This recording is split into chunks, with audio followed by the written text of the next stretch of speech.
Joining us is the director of Fairleigh Dickinson University's PublicMind poll, Krista Jenkins. Thanks for being here. Thank you. Let's start at the top. Why was turnout so low?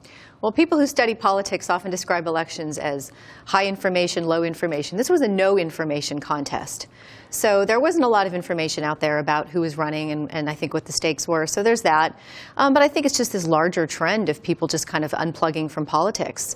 So as you point out, when you don't have many big names at the top of the ticket, big issues to galvanize turnout, and it's really a primary for state legislatures, it's not unexpected that you have so few people turning out. When you talk about a midterm election, you have to talk about the context. It very well could be that one of the reasons that we're seeing more people siding with the Democrats than Republicans this term, number of possibilities. Well, first, we know that the districts are very heavily gerrymandered in a Democratic direction, partisan direction. It could also be that, it's kind of aimed to protect a congressman of all stripes. Indeed, absolutely. Yeah. And with a Democratic state, that's what you would expect. Second thing, it very well could be that people might have a little bit of buyer's remorse having voted overwhelmingly for a Republican gubernatorial candidate and seeing what's happening there. That could also be going on.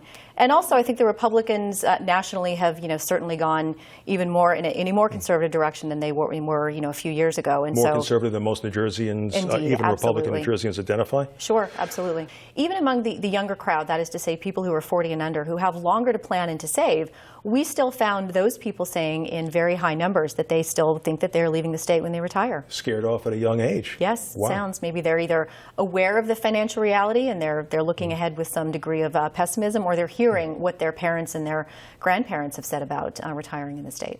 Fascinating. Krista Jenkins, always a pleasure. Thank you for coming in. It could be worse, it could be better. We don't know until we actually talk to people. Right. I don't want to speculate, of course.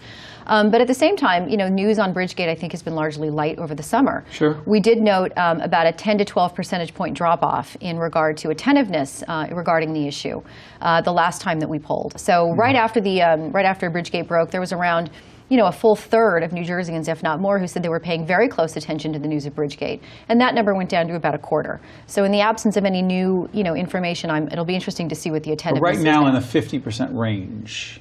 50% range for? Approval. Yes, high 40, mid-40s. Would most governors like that?